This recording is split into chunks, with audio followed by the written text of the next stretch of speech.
What is up, everyone, and welcome to another Armchair Athletes live stream. Week 2 is just on the horizon, and we are here to give you injury updates, an update on my worst to first fantasy team in a league against you, my subscribers.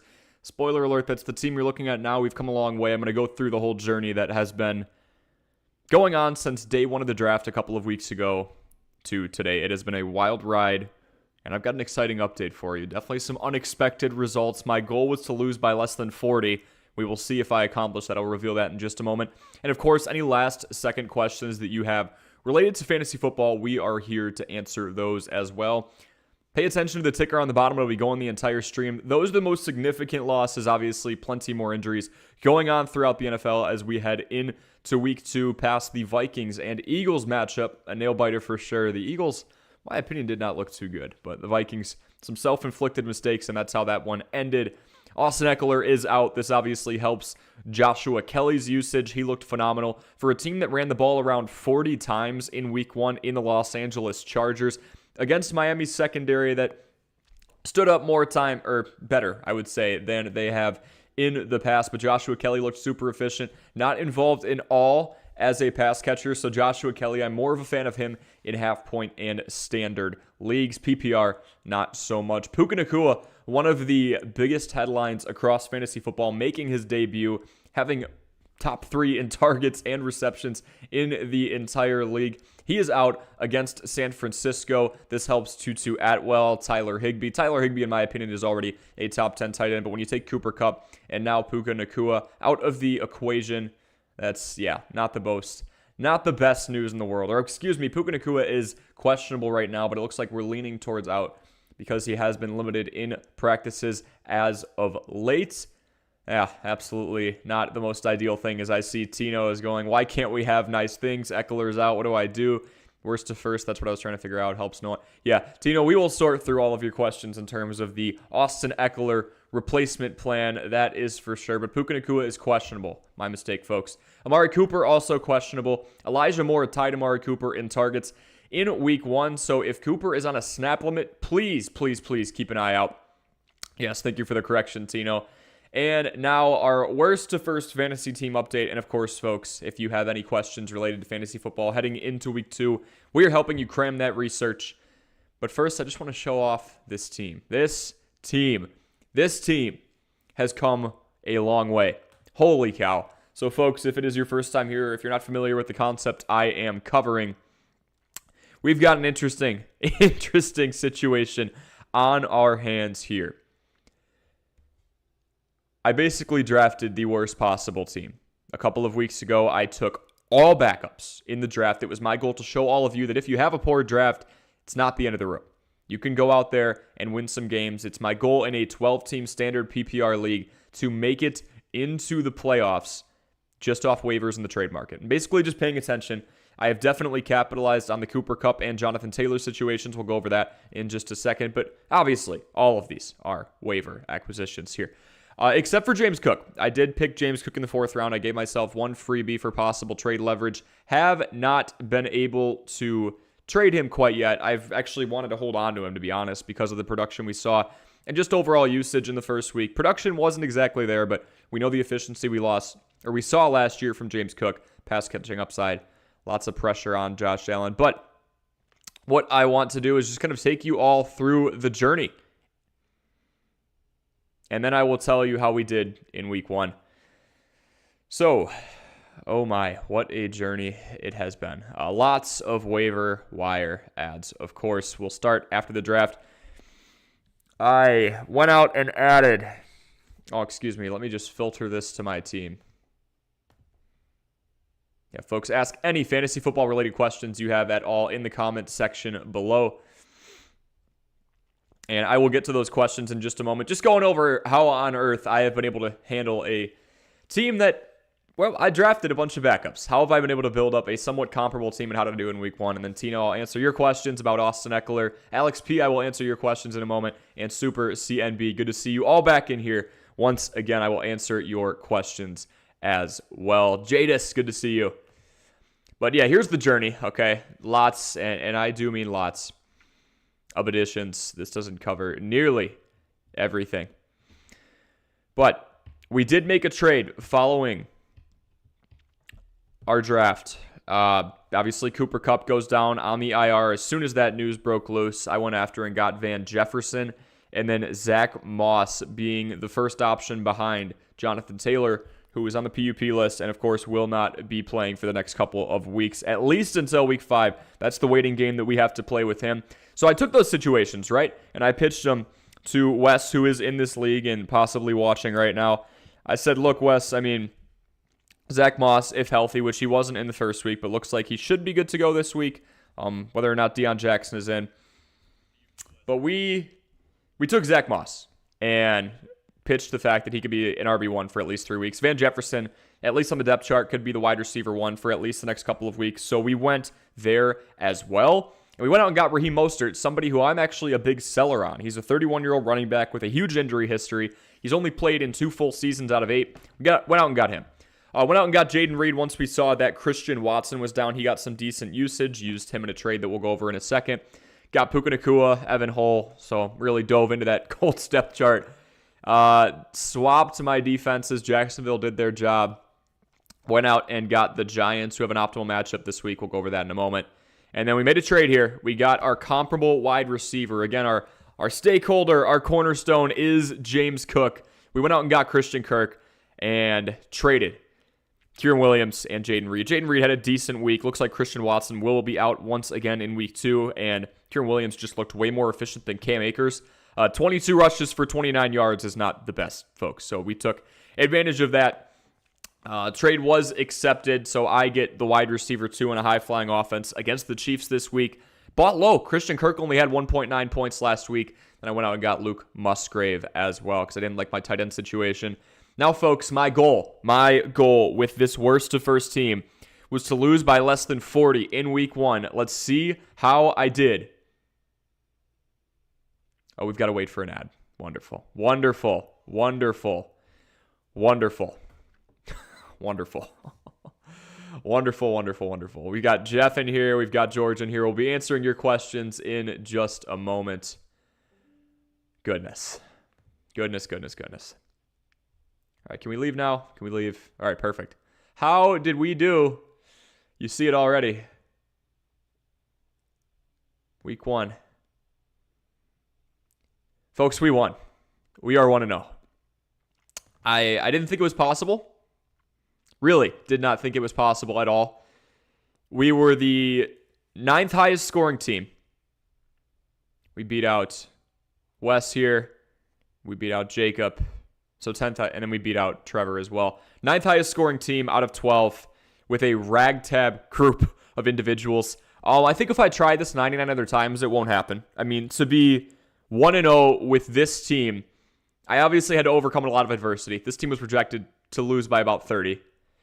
Yeah, it's supposed to be 118-92. We scored exactly on our projected, and Trevor's team had a rough go. Just going through it here, I took Sam Howell against an Arizona team that I thought would be pretty vulnerable. Took James Cook against a New York Jets team that I knew was going to be a tough matchup, but, you know, we were not exactly dealing with a great situation here. Obviously took Raheem Mostert. Was able to pull that trade off before the beginning of week 1. Again, dealt Van Jefferson, wide receiver 1, fill in for the next couple of weeks, and Zach Moss for him. Marquez Valdes-Scantling, I thought with Travis Kelce out, he'd get some more usage, just 2 receptions for 48 yards. Jayden Reed could have had more. Tyler Conklin, a disaster, especially with Aaron Rodgers going down. Tutu Atwell, my saving grace. He ended up stepping up along with Puka Nacua and blew our expectations out of the water. Cannot stress enough how unlikely this is, folks. Again, the team you are looking at is all picked up on waivers. James Cook was my only draft pick. I was allowed to take him outside of the first 3 rounds. Took him in the 4th. Yeah, I'm kind of going through shock here right now. On the other end, Justin Herbert did his job. Josh Jacobs, Dameon Pierce had down days. Devontae Adams really didn't look the best because Jacoby Myers was thriving in a tough matchup against Denver. Devonta Smith did his job. Evan Ingram did his job. Tyler Lockett straight ignored in a game where this team was supposed to go pass heavy because they were down so much. Geno Smith only threw for 120 yards. Steelers and San Francisco. San Francisco's offense lit them up like a Christmas tree, and Evan McPherson did nothing. Suddenly, my kicker on a high-scoring offense got me 8. I will take 8 from McManus. Now we are here. Folks, I can't believe we're 1-0. I really can't. Obviously, the expectation is to make the playoffs and show you that if you have a poor draft, it's certainly not over. But truly a crazy conundrum. Now we go to week 2. Brian, I'm facing you. Projected 101. You can see with our trade capital, with the fact that we've increased the value of our team, here we are, right? Here we are. I like what we're looking at right here. Giants against Arizona should be sneaky. 2-2 should be good. Puka is going to be tough, right? Obviously, if he goes down, we got to go with Peoples-Jones or Scantling, or maybe I spin a Sunday morning trade if anyone's up. Yeah, crazy stuff. So just kind of wanted to give myself a little pat on the back for somehow, some way pulling off that masterpiece of winning. I mean, again, I'm going to call it a little bit of luck, but I was 9th out of 12 in scoring. So we beat a couple teams, and we've got a long way to go, but 1-0 is an unbelievable start. Folks, let's get to your questions. We will run through everything here. Tino said, Eckler out. What do I do? Tino, I am thinking Zach Moss here. I really am. Going up against a Houston defensive front that isn't the best. Did only allow 3.5 yards per carry last week. But, I mean, Zach Moss projected to score over 10. He's owned in less than half of leagues. I say we go out and get Zach Moss right now. Joshua Kelly is being grabbed left and right. If Joshua Kelly is still available, we go with that backup option as well. Someone put $50 on me. Yikes. Alex P., have a few questions. 10-team PPR ESPN. Folks, please do what Alex P. did in the comment section below. Drop me details. Give me league format, in terms of how many teams there are, point format, the whole 9 yards. I mean, app even helps as well, so I can kind of understand what information is at your disposal. So, Alex, we've got a 10-team PPR on ESPN, second year playing, have Devontae Adams, Keenan Allen, Jacoby Myers, and Christian Watson. So, obviously dealing with some injuries, right, with Watson not practicing much, or if at all this week, and Jacoby Myers taking that nasty hit in week 1. Am I jumping the gun by wanting to trade some of my players already? I mean, Alex, when somebody takes as scary of a hit as Jacoby Myers, and I really do think you had to watch it live to understand the severity of it, I don't think you're jumping the gun. I would not blame you for trying to do that. I wouldn't go out and trade Devontae or Keenan. Those are the primary options. Jacoby Myers is competing, obviously, with Devontae Adams. I wouldn't mind trading him high if he comes back early enough because he was the number 1 target in week 1. And then for Christian Watson, we haven't really seen anything, so I wouldn't deal him. Super CNB says, yo, I'm not sure if you remember me from last season, but I remember asking you a lot of questions. I do remember you, Super CNB. Good to see you back in here. Ask me anything, you have it all. Jadis says, what's up, dude? What is up, Jadis? Hope you're doing well. Super CNB says, sit 1 PPR, Miles Sanders, David Montgomery, and Breece Hall. Well, Super CNB, Breece Hall is now questionable. So probably Breece Hall because Adam Saleh had already said that he was going to be in a pitch count, if you will, and now that he's questionable, I'm going to be very cautious with him. I mean, I do think he's going to be more involved in the run game in the coming weeks because obviously there is no Hall of Fame quarterback, at least from what we know with Zach Wilson under center. So I would expect to see a more rush-heavy scheme. I'm probably going to go with Miles Sanders and David Montgomery over Breece Hall unless we get the alert that Breece Hall is 100% good. If we get that, I mean, he was on a pitch count last week, and he broke free for 30-plus and 80-plus on consecutive runs to start the season. Then I'm probably... I think we got to be patient with Breece Hall. I really want to enjoy him later in the season. He's phenomenal. You're going to have some trade capital there. If you want to ride it out with him, you're going to have one of the best running backs in the league. I think we sit Breece Hall because he is questionable right now. And even if he does play, we know he's going to be limited. Thank you, CNB. Any other questions you have, let me know.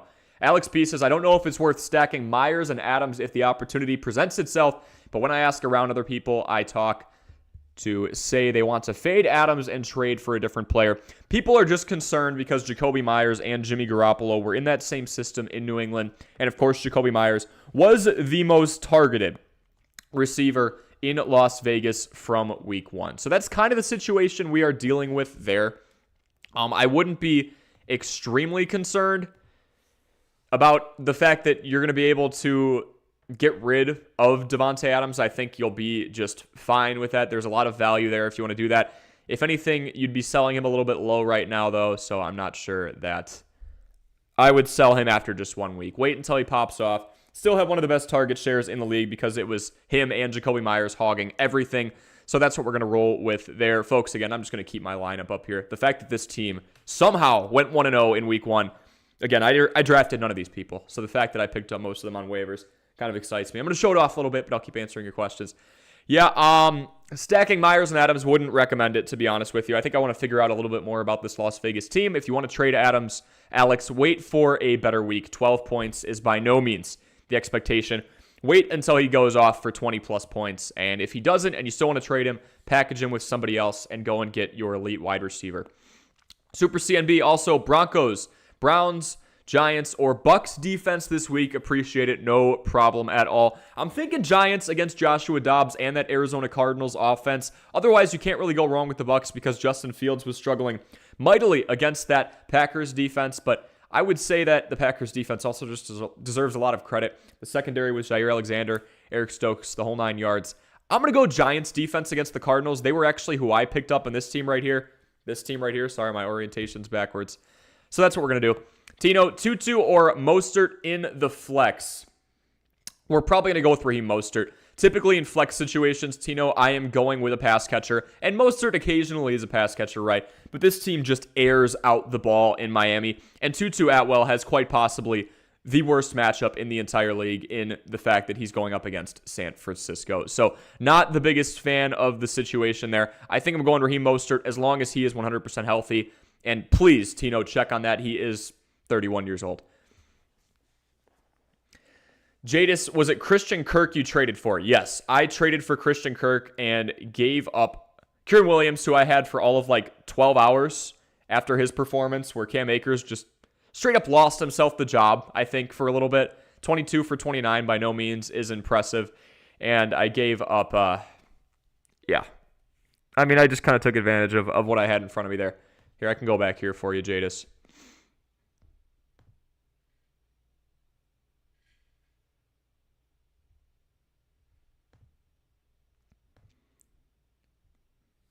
It's Kieran Williams and Jaden Reed.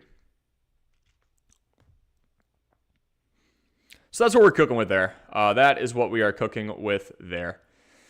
Yep, traded for Christian Kirk. Wanted to go out and get myself somebody who, honestly, once he has a good week, I'm probably going to trade him too. I just need to put myself in a spot where I have two options that everybody with a comparable team has. I can make a splash for an elite level person at any position.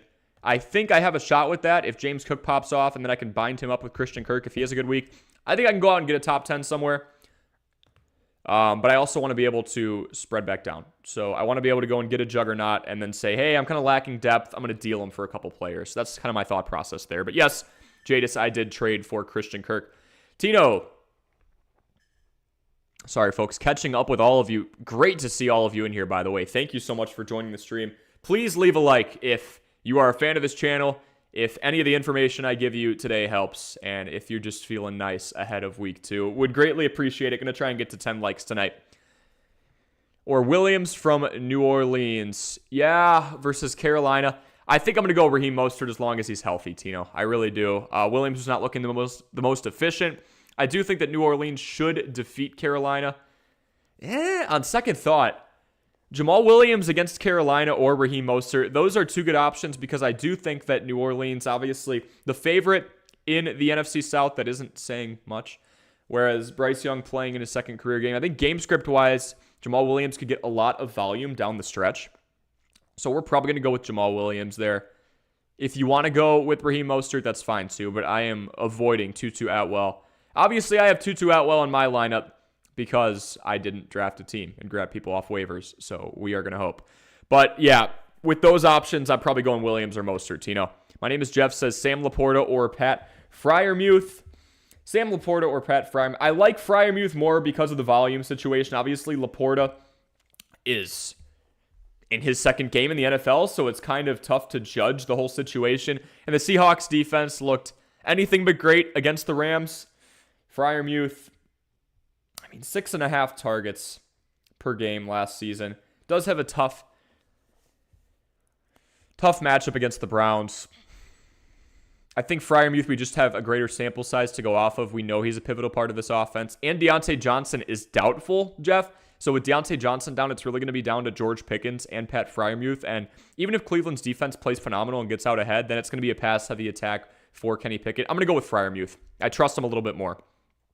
Jadis says, Armchair, do you see that Aaron Rodgers is aiming to return in the playoffs? That's if the Jets get there. That's what Tino said. I mean, Aaron Rodgers is essentially saying he's going to do something that has never been done before. I don't think a torn Achilles is something you can come back from within 4 months, but we will see. You know, he's not exactly a runner, more of a pocket passer.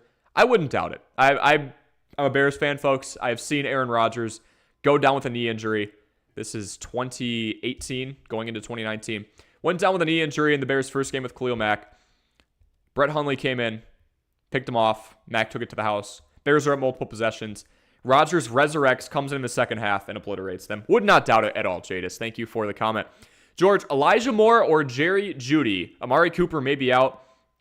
Jerry Jeudy is so injury-prone right now, and Denver's offense still didn't look that good in week 1. I think I'm going to go Elijah Moore, George. Elijah Moore tied Amari Cooper with targets, and even if Amari Cooper does play, he just came down with this groin injury and aggravated it in practice, from my understanding yesterday going into today. It was reported today. So, George, even if Amari Cooper plays, I could see him being on a pitch count. We're going to go with Elijah Moore here.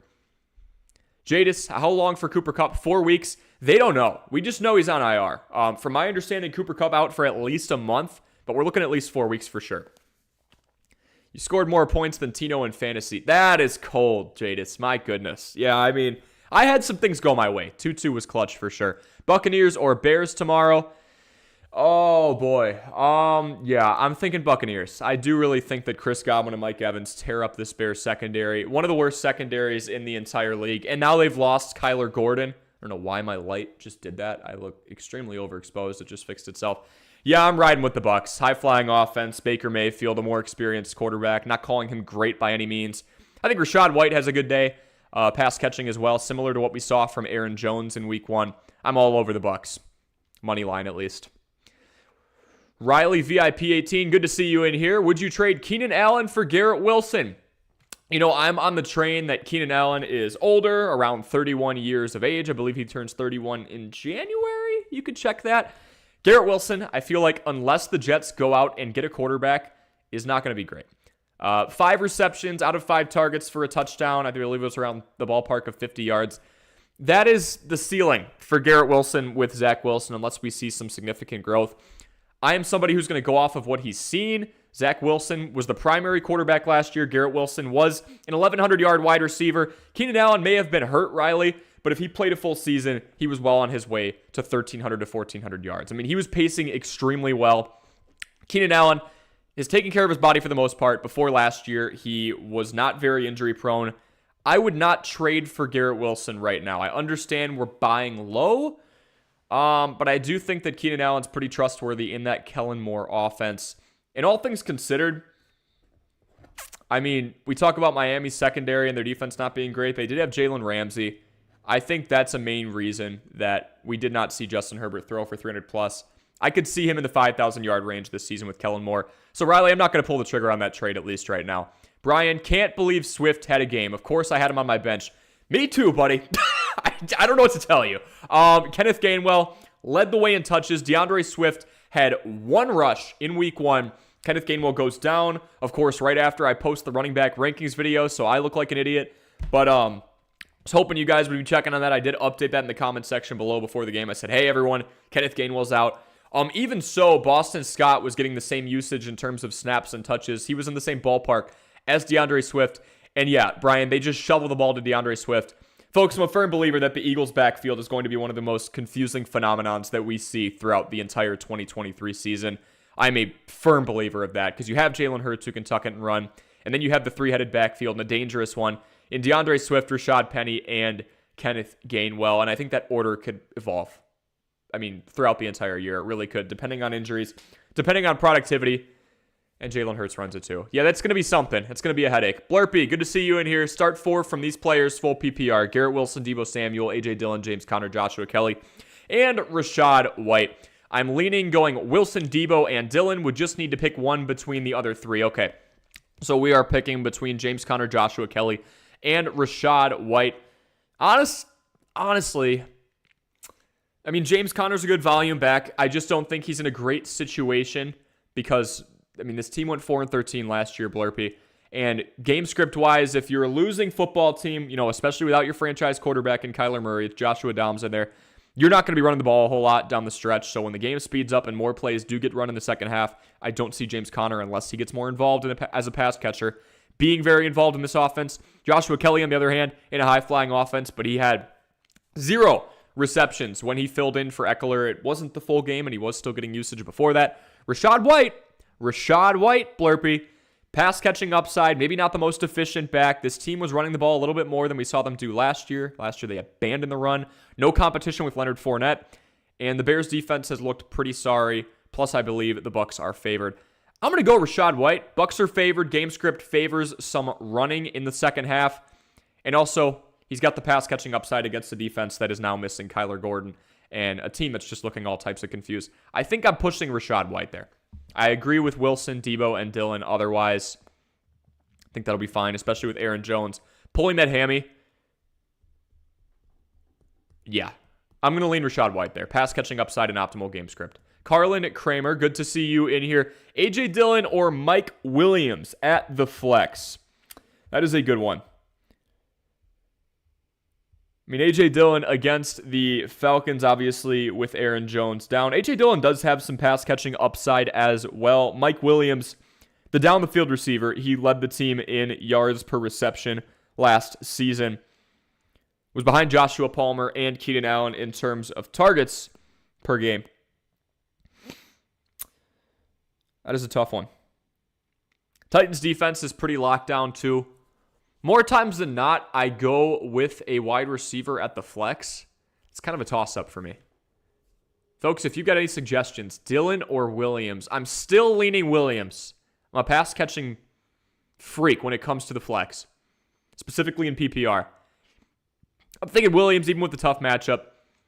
A.J. Dillon, at the end of the day, is that prototype that you're just going to plow it through the middle for the most part. I do think he'll get a lot of usage. Jesse Bates is in that secondary, and in general, the Falcons secondary looked about as sharp as they have the last few years. Gosh, that's close. And obviously now if Aaron Jones is on a pitch count, A.J. Dillon would file in and be the most veteran pass catcher on that team, at least of significance. Luke Musgrave, rookie. Jaden Reed, rookie. Christian Watson likely out. Carlin, I think I'm leaning A.J. Dillon. Tough secondary. Lots of youngsters around Love. I think there's going to be an emphasis on the run and just dumping it off to one of the most veteran players on that offense now. He is a fourth year. Jadis, Brian Swift, the last time he had that many rushing yards was in college. I mean, that was just an all-time performance, right? You blink and he's got 170. They were shoveling the ball to him. Looked phenomenal. Blurpy says, I'm low-key considering benching Garrett Wilson only for this week, though, because of the Cowboys. I can't blame you, Blurpy. Tough matchup against the Cowboys, who really established themselves, I would say, against the Giants. And Zach Wilson's kind of shaking everything up now. Now, I will say, the Jets do have a full week to prepare for a Zach Wilson playbook and not 5 minutes. So there is that. Folks, if you're kind of wondering how all wide receivers are stacking up right now, yesterday, I did post a Week 2 Top 25 Wide Receiver Rankings video for Standard PPR. Please feel free to check that out before noon kickoff tomorrow. I go through a thorough 45-ish second explanation for everybody in the top 5. Then I give you my 5 fringe players. So really, it's top 30. So make sure you check that out as well. If a question pops up at 2 in the morning and I'm no longer streaming, right? But wouldn't blame you, Blurpy. Would not blame you at all. Look back at that trade. If you were to bench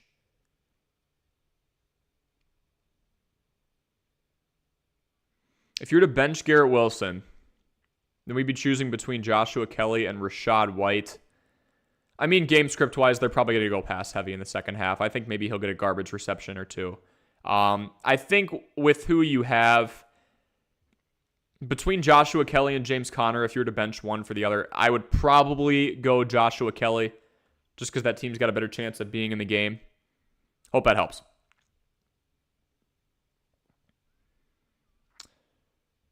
Tino, Superflex, Hurst or Cook? Dalvin Cook. Oh, Hayden Hurst or Dalvin Cook? Dalvin Cook. Breece Hall is on a pitch count already, and now we know that he's questionable rolling into week 2, so it literally could be Dalvin Cook's backfield. So, we've got 3 factors here, right? Dalvin Cook's hurt / questionable. Not Dalvin Cook. Breece Hall is hurt / questionable. Zach Wilson's now in the game, and even if Breece Hall does end up playing, he is still on a pitch count, recovering from the ACL injury. Yeah, I'm going Dalvin Cook. Hurst had a great week, don't get me wrong, but there's also Adam Thielen, there's also DJ Chark. It's going to be interesting to see the first few weeks who Bryce Young relies on. Brian Pereira, rolling into this weekend of games with ETN, Damian Pierce, and David Montgomery as my flex. I would rather have a wide receiver there, but Mike Williams is too boom or bust for me. Yeah, I just gave somebody else the ultimatum, or who they gave me the ultimatum of Mike Williams or A.J. Dillon. And I took A.J. Dillon because, who was that? I was just up there. Yeah, Carlin had just said A.J. Dillon or Mike Williams. I'm rolling A.J. Dillon in that situation because the secondary is locked down. So I do think that there's going to be a reliance on Dillon. Obviously, Aaron Jones just went down, new quarterback in Jordan Love. He's going up against a tougher team than the Bears, and you could say that about literally anybody. So I took him over Mike Williams, but also Mike Williams is going up against a pretty tough secondary. And folks, more times than not, I am taking a wide receiver in standard PPR over a running back in the flex spot. But the fact that I even had to think about it and eventually started leaning towards Dillon, yeah, Brian, I can't blame you for being reluctant with Mike Williams. He's not like Marquez Valdes-Scantling boomer bust, right? Or Gabe Davis boomer bust. But he does have that alarming characteristic where the yards per reception is pretty high, and sometimes the volume is not there. Brian says, congrats on going 1-0, LOL. Yeah, thank you, Brian.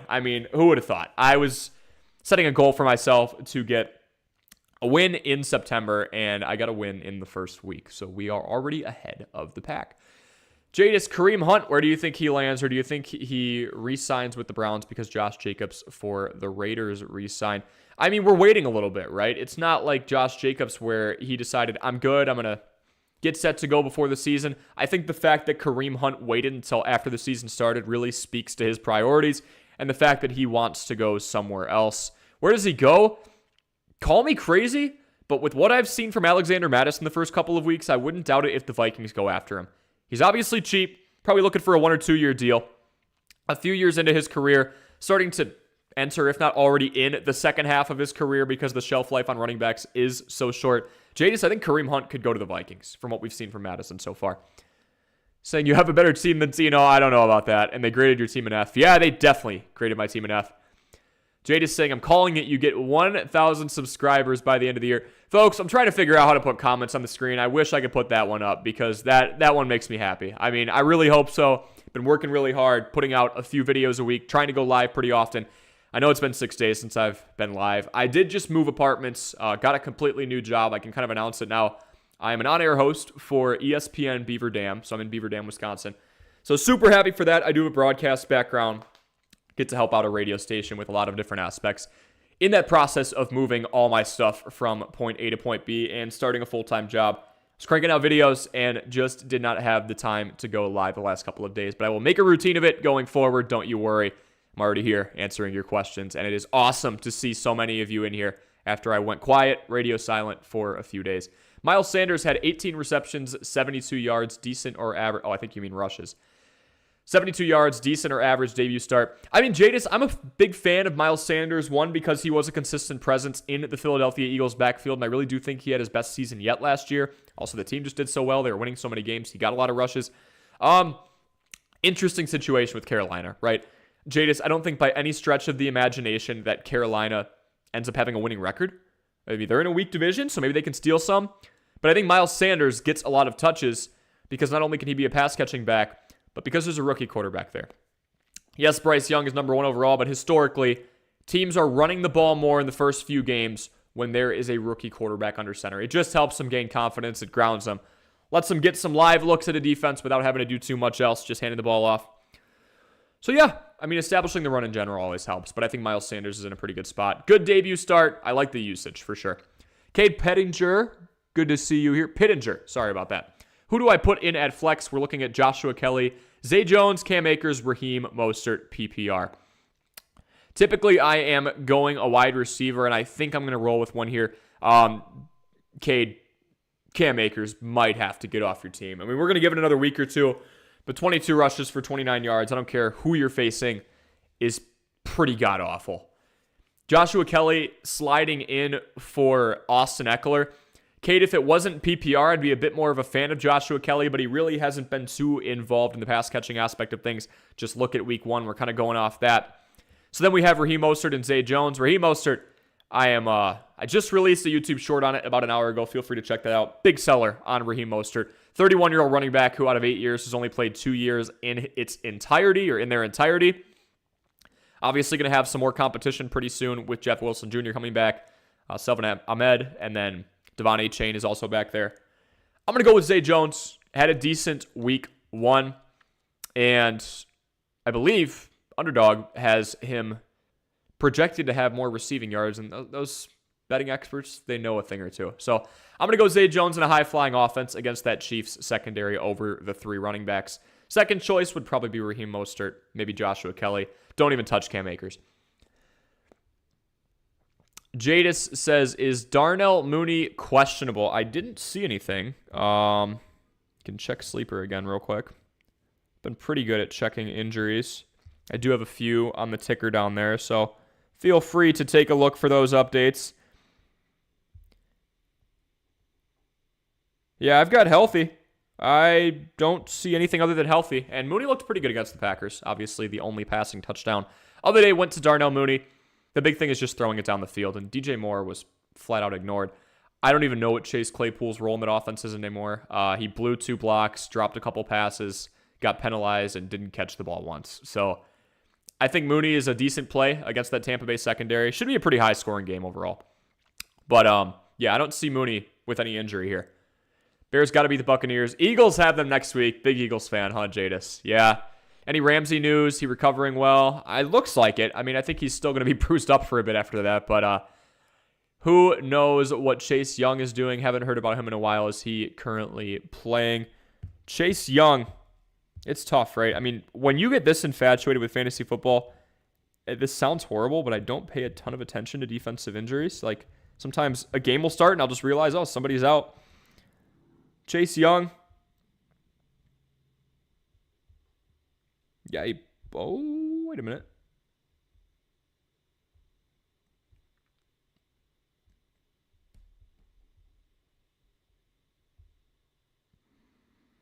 Yeah, hasn't played yet. And obviously only played a handful of games last year, and then before that, played 9. Big injury issues for Chase Young. So, yeah, lots of unfortunate injuries first couple of weeks, but we always see it. Who's tanking for Caleb Williams? Cardinals, Titans, I don't know. Probably the Cardinals. I mean, I know Kyler just got signed, but you can also trade. They're going with Dobbs right now. Kyler's hurt. This team doesn't look great. Titans have now taken 2 quarterbacks in the top 3 rounds over the course of the last 2 years. They went from Malik Willis in the 3rd round out of Liberty 2 years ago. And then last year they went out and got themselves, or this year I guess, Will Levis. So, yeah, I could see Cardinals or Titans. Obviously not Colts anymore. They went out and got Anthony Richardson, who looked pretty good first week. James Conner. Blurpy was responding saying James Conner. Yeah. Jadis, no, you know your knowledge, and if you're ever stuck in... Oh, wait, I saw something else that Jadis said before. 1 second.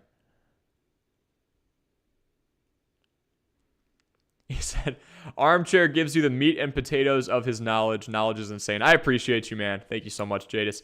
You know your knowledge, and if you are ever stuck in fantasy football talk, Armchair knows his stuff when it comes to it. You'll get 1K by the end of the year. That's the goal, 1K by the end of the year. So, folks, leave a like and subscribe if any of this information is helping you at all. Again, this random orientation is all mixed up. This random team is just my 1-0 team where I only drafted James Cook, took a ton of backups, grabbed a bunch of people off waivers, swung a couple trades for Raheem Mostert and Christian Kirk, and here we are. Just got Christian Kirk for week 2, so hoping for a better week out of him. Lots of optimizing on the Jonathan Taylor and Cooper Kupp situations for sure. But thank you for your support, Jadis. Ray Gamer says, David Montgomery against the Seahawks at home or Jamal Williams against the Panthers on Monday. Standard scoring. Thank you for that. Both defenses got ran over last week. Already deciding to sit Joshua Kelly. due to the matchup and the fact that he is away. Between David Montgomery and Jamaal Williams, I'm more confident that Jamaal Williams and the New Orleans Saints take out an extremely young Panthers team, especially when you look at who's under center and Bryce Young. Jamaal Williams, obviously the touchdown upside, still the RB1, whereas David Montgomery, I feel like is slowly going to give up that RB1 spot. Jahmyr Gibbs will work his way in more. Touchdown upside for both, but I think that we're going to get a greater volume of rushing, personally, with David Montgomery against a young Panthers team, with a rookie quarterback making his second career start. So I like Joshua Kelly sitting due to the matchup. I mean, in standard, I'm thinking a little bit more about it because he did look efficient on the ground. But between Montgomery and Williams, I am rolling with Jamaal Williams, even though he had a tough week last week. Lamar says, start A.J. Dillon or Raheem Mostert. We're going to start A.J. Dillon as long as we have confirmation that Aaron Jones is being either extremely limited or ends up not playing. Crazy secondary, especially with the addition of Jesse Bates.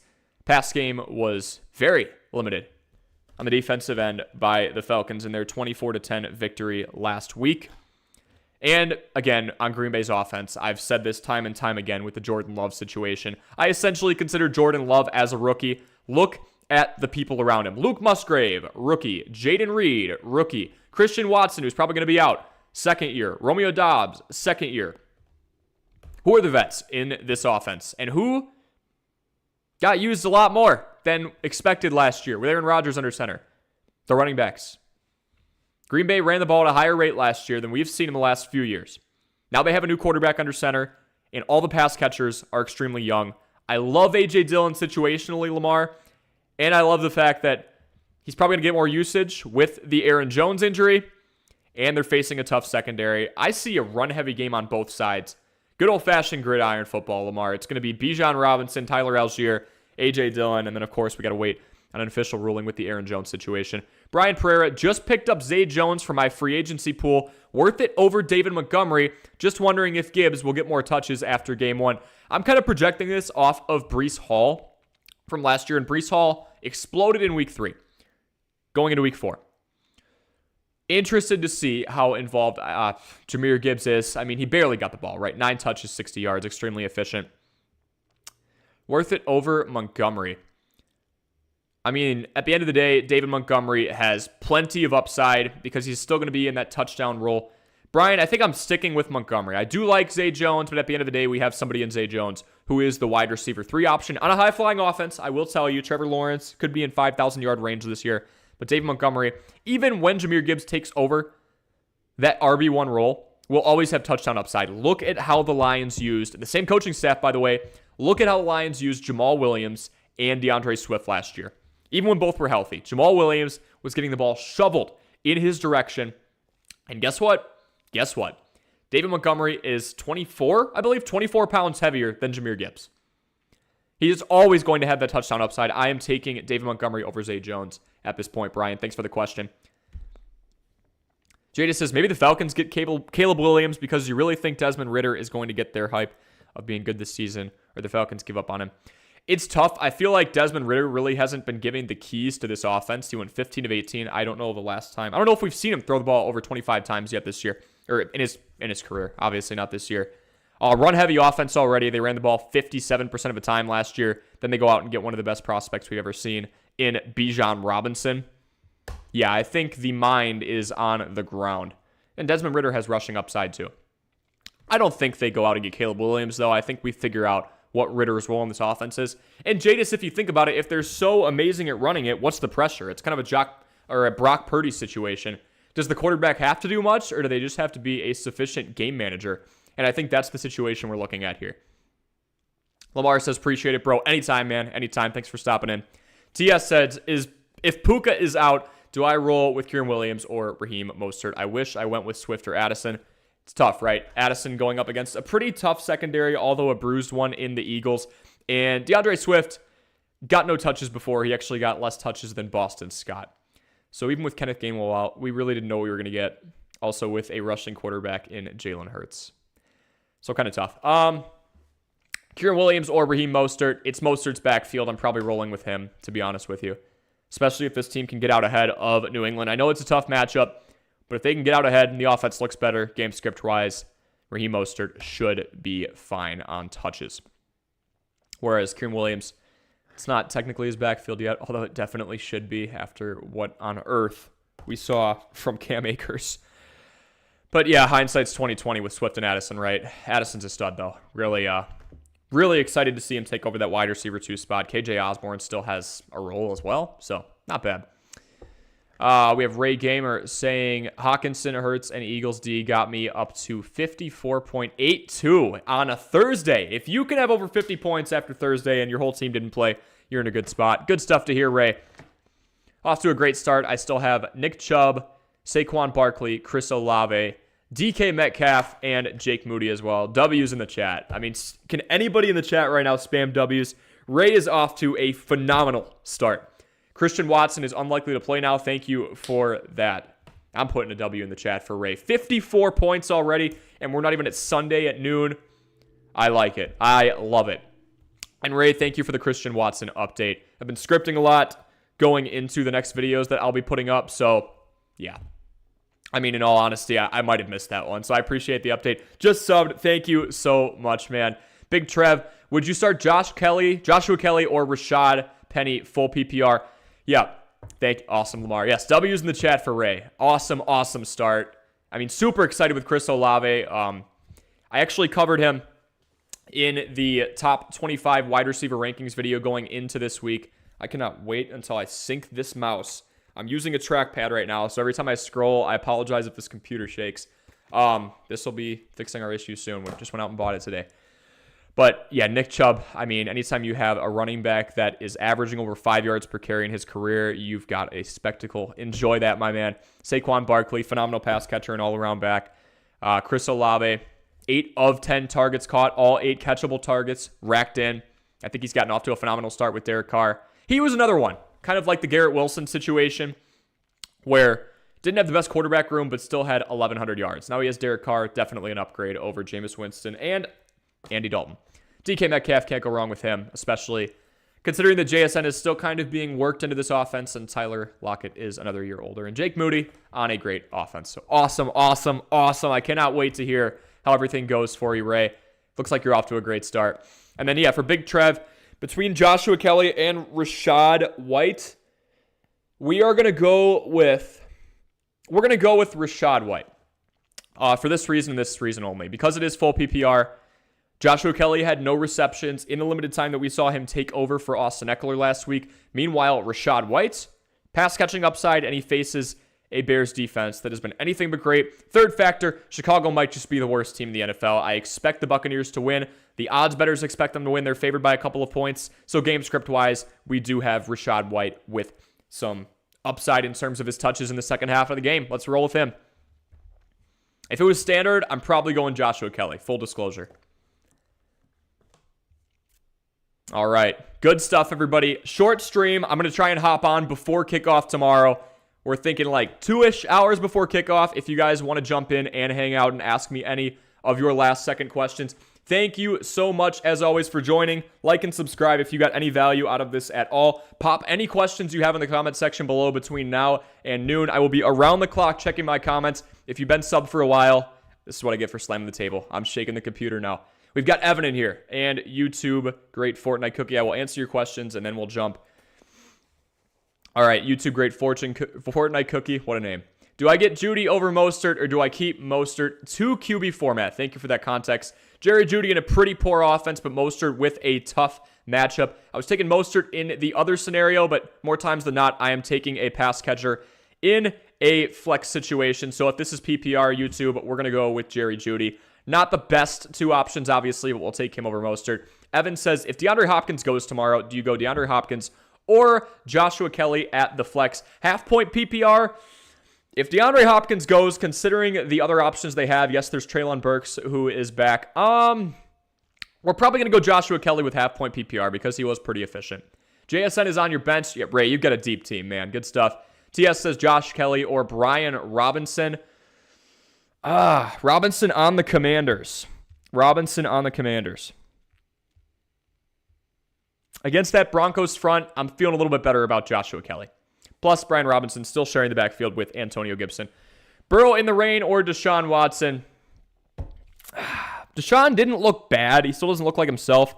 I don't know if we'll ever get the Deshaun Watson of old, but in a divisional matchup against that Steelers team, I got to roll with Joey B. I really do. Yeah, I think we're going to roll with Joey B there. We have rushing upside with Deshaun Watson. But I would say that more times than not, we're going to get production out of Joe Burrow regardless of the conditions. So unless it's a torrential downpour, and feel free to ask me again tomorrow morning if it does look like it's going to be that, I'm going to roll with Burrow. Ray says drafted him in the 13th round. He was the only rookie I drafted. I mean, you've got a stud from Ohio State. Those have usually turned out pretty well, a.k.a. Garrett Wilson and Chris Olave. If we're looking at short-term, JSN looking nice as well. Yeah, I mean, we've got good reputation from a powerhouse offense in college, and you took him in the 13th round on a awesome offense. I like it a lot. Gabe says, keep up the grind. Good to see you, Gabe. Thanks so much. Jake Moody could be a great kicker. I think so. I watched him at Michigan, had some clutch kicks. Anytime you have an offense that's going to score a lot of points, you've got good news. Folks, thanks again so much. Again, keep pouring these questions in. Anything that pours in after I get off the stream, I will answer in comments. Any of my subscribers know I answer around the clock. I try and get to you guys super quick. So have a wonderful night. I'm Corey. This is Armchair Fantasy Football, and we will see you in the next live stream, hopefully sometime tomorrow morning.